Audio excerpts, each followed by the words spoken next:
Are you ready? 1, 2, 3. Great job, man. That's good. That's good. These are moments to cherish, sitting on the dock of a lake, teaching his nephews how to fish. Just pick him up. Find the collar right there. And even though Dr. Woody Myers could have chosen to retire after a successful career, he has too much left to do and no time to waste in his race to serve as Indiana's next governor.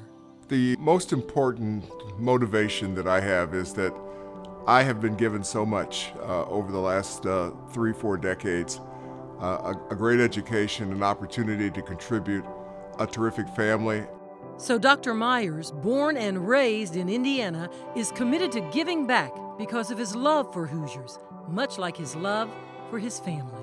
I want them all to be my family, so that by collaborating, by learning from each other, by working together, we can lift everyone up. And that's what's missing in Indiana today, the spirit of lifting everyone. Governor Holcomb is following the legacy that was set by Mike Pence, and that is one of helping those at the top. That is not what Linda Lawson and I want. We want everyone to do well. Let's go get a cookie upstairs. Linda Lawson is Dr. Myers' running mate, a former 20-year state representative and a trailblazer, the first woman to lead a caucus in the Indiana House as minority leader. They will fight for working families, fight for living wages, fight for Hoosiers who are hurting now even more due to COVID-19.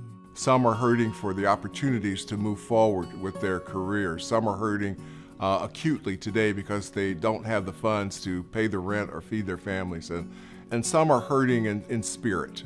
They just don't feel the optimism. They just don't see the future that they'd like in our state. So we've got to attack all of those problems differently and efficiently and effectively as the new leaders of our state.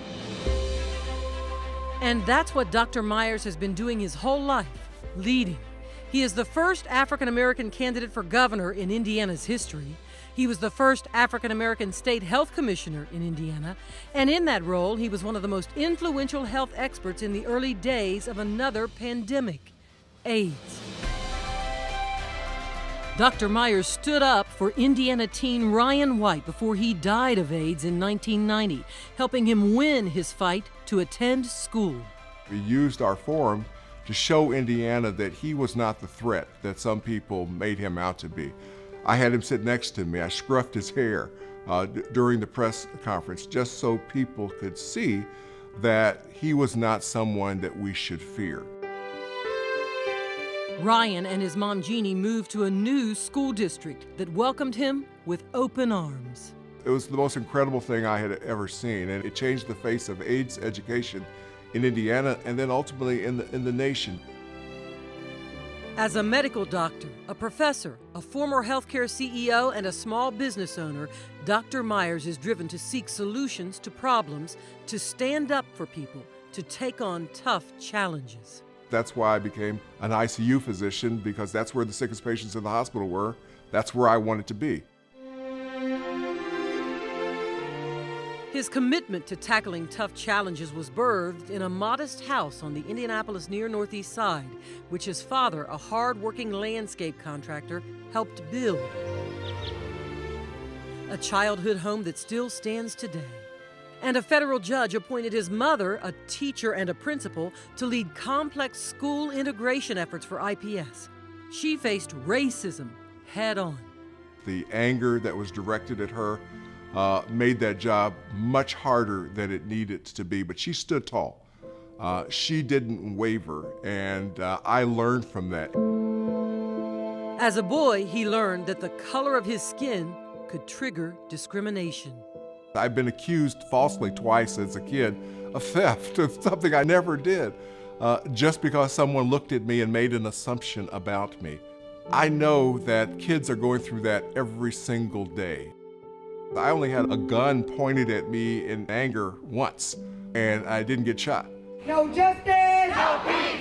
Today's racial unrest in the wake of George Floyd's death is a stark reminder that racial inequalities can still threaten lives and threaten children's future. There is an energy in America to move beyond our disgraceful racial past. At an Indianapolis protest, Dr. Myers and Linda Lawson listened and learned. I believe I can bridge the gaps, and it's all about leadership. We've got to make economic opportunity equally available. We've got to improve the dysfunctional K through 12 education systems, especially in districts where there are larger numbers of kids of color. There you go. Pick him up. There you go. Pick him up. Dr. Myers teaches and models life lessons to children in his family as an uncle, a father, and a grandfather. Bingo! Good job. I'm proud of you, dude. His family has watched him stand tall, never waver, combating racism through education, graduating from Harvard Medical School and Stanford University with an MBA. And he will fight for a good education and equal opportunities for children in his family and for all Hoosier children, as if they are his own. What we have to do is to realize that not all Hoosiers are being treated fairly today.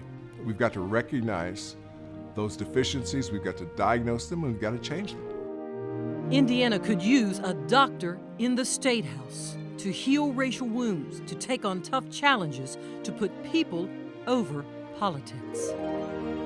We're seeing concerns, angst, anger all over this nation, and I think people are ready for a change.